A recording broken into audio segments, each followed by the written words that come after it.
Yesterday we was out here in the boat and the water pump went out on it. And so we nursed it back in over here to Bobby and Dixie's beach where it rested during the night.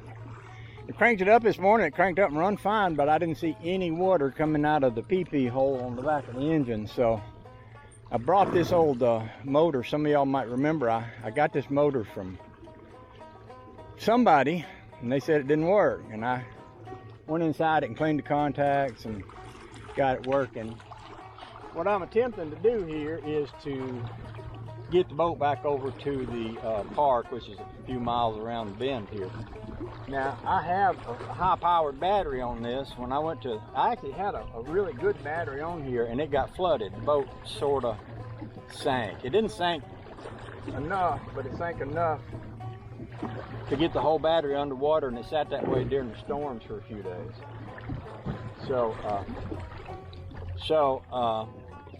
I took that battery in. The guy at the Napa store, he says, "Man, that's way more battery than you need for just about anything." And I said, "Yeah, and I want another one just like it." So let me put y'all down here so I can play with my motor. Every man likes to play with his motor, when he can.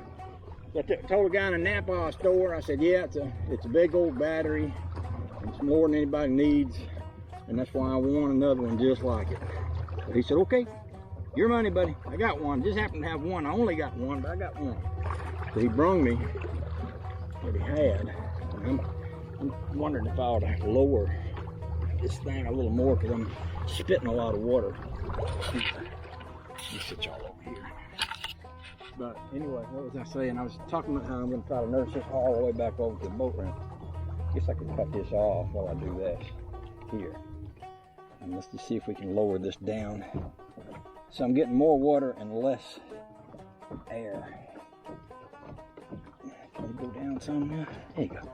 This should be about right. Yeah, about that much. Now tighten this back up. This thing looks like it should be better than that, but I guess if that works, it works.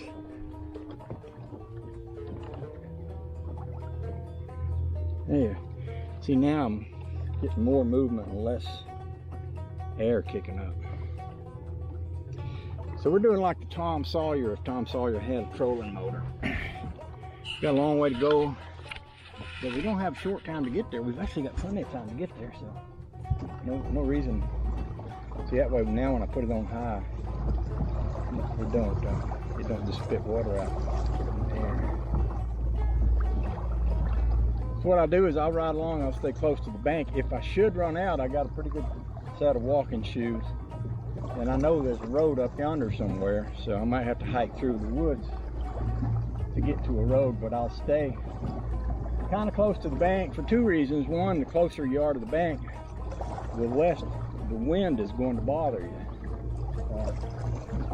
And the other reason is if you should die along the way, if you're close to the bank, the less you have to row to get your feet on some solid ground. So I'll do that. Right now there seems to be a lot of wind, a lot more than I wish there was. I do have that other battery, the Stanley Power Pack battery. I got that one over there in case this one gives out. Of course, it's probably not nearly as powerful as this one, so I'm hoping that this one gets me about 3/4 of the way there, then I can pull out the Stanley battery and get there the rest of the way. Luckily, I have some provisions with me. I got me a little bit of drinking water here. Don't get too thirsty. And if I did, I just like to drink lake water. I done worse for things. Well, I guess the water I drink now comes out of the ground, so I don't know if it's any better than the lake water. It probably ain't no different. Got less mud in it. The lake water does. I mean, pretty view here. I mean, if you're gonna be rescuing a boat, doing a rescue operation, you might as well enjoy the view. That's what I think. That's how I roll. So.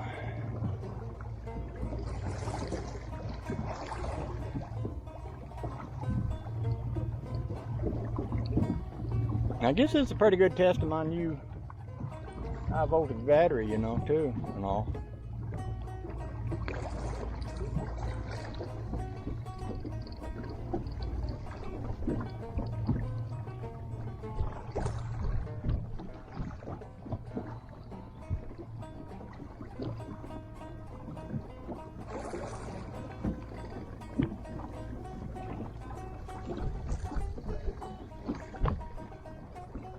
We've had a good time down here with Rusty Acres and his dad. We was up in one of these coves yesterday. We saw fishes swimming under the boat they were like big-mouth bass, about 2 feet long. The kind of bass you'd like to catch, and they was all up under the boat. There's just a hassle of them. So I had a couple of reels, and we got a couple of reels out, and we started fishing. We was doing that slow troll when the motor overheated. I was hoping that when the impeller went out on the water pump, that it would have gone out in such a way where it would pump if it had enough RPMs turning all at the same time and in the same direction. But that did not turn out to be true. Because when I had her wound up, when I first cranked it a while ago, I didn't get. These things have a little hole in the back that spurts out water. People call it a pee hole. I hope that don't offend any of the ladies in the audience or the children. But there wasn't no water coming out of the pee hole. So I thought, well, I better not run that motor, because if it's cranking and running but not peeing, that just means it's going to get hot and that could damage it. So that's why I decided to do this here. This is the safety. This is a safety method of boat transportation in case your pee hole don't work. Yeah, like that. Now, yesterday when I was doing this Rusty, I could extend this out, couldn't I? Rusty laid down, and somebody asked him, "What are you laying down for when I'm doing all the work?" And I was paddling one of the girls when we come up to the beach. Said, "Why are you laying down?" He said, "Wind resistance. Enough the wind's gonna blow against me and keep him from being able to paddle the boat." And I thought, that's pretty clever. I didn't even think about that. I thought he was just being lazy. I thought he was just laying there being lazy while I paddled the boat. It turns out he was actually thinking, which, I mean, you know, put that in your book, Rusty Acres, actually thinking. Me and his dad's had a lot of fun with him, by the way. I've been cutting up, picking on him, giving him a hard time. He can take it pretty well, you know. Some people can take a joke, some people can't, but he's one of them that seems like he can, which is a good thing, because he wouldn't be hanging out with me if he couldn't. But anyway, so I suppose if I was a smart Indian, I'd lay down on the count of wind resistance, but then I might not be able to see which direction we're going, and I might run into an iceberg, like the Titanic. You know, that's the reason the Titanic hit that iceberg, is because they was out there and the captain was laying down for wind resistance, and he didn't look up to see the iceberg to cut the wheel in the opposite direction in time. So that didn't work. So if I get past that cove, which is Schoolhouse, I shouldn't say what cove that is, because if I do, all the tourists to come up here to see it. So I get past that cove over there, and I get past this cove over here, which is the secret fishing hole. Then I go around that bend over there.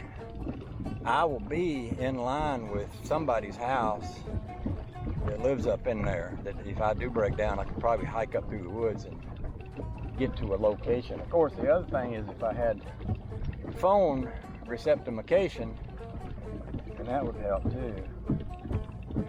And I guess I got Rusty Acres' phone number, but I don't even remember. Maybe I do. Maybe I do. Maybe I don't. I can't tell.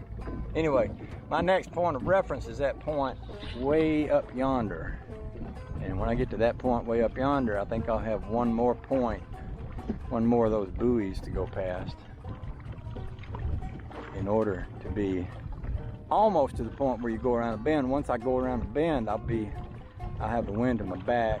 I also have Paul and Jerry's house somewhere along the way in front of me.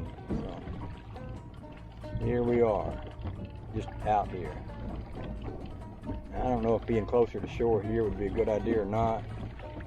Could be that the wind would be lesser if I was. I might want to come in closer to shore, scooch up to over there, and then sneak around the point instead of being out in the middle so much. I'll do that.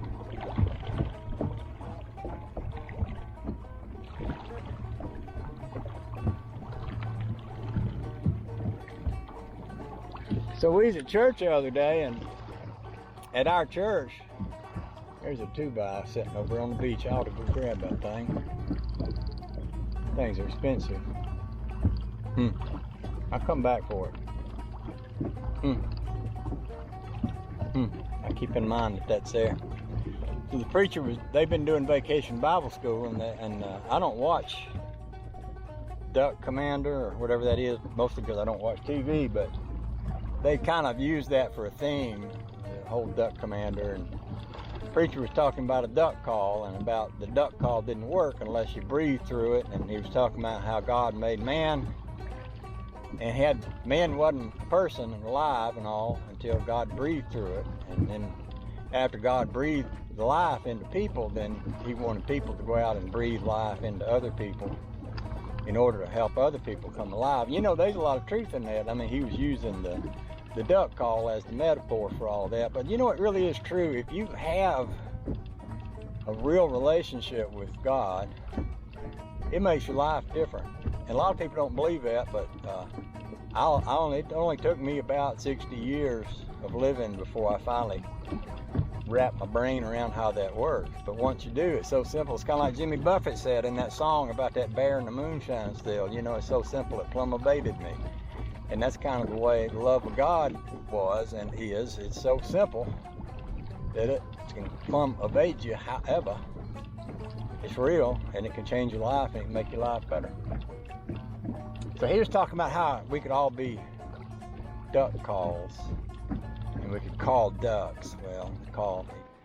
I think my camera just quit. That's okay with me if the camera quits, so I'll just stop talking. I don't really want my battery pushing my motor here to quit. I guess I could put that motor a little deeper because I'm still getting a little splash. I wonder if it'd go faster if I did. I'm gonna cut y'all off and try that.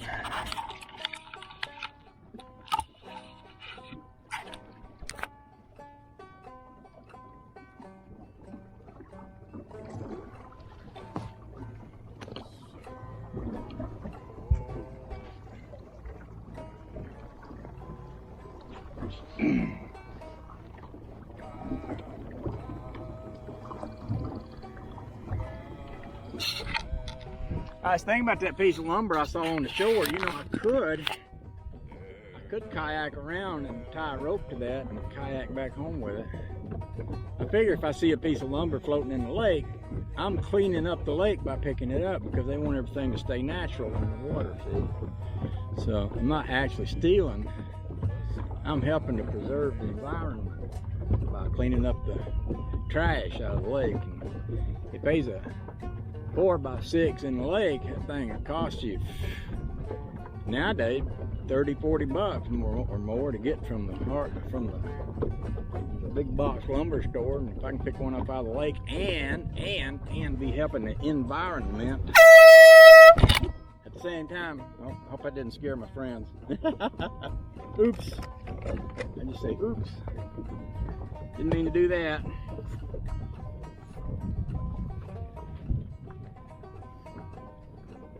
I suppose they'll call me if they get worried about me.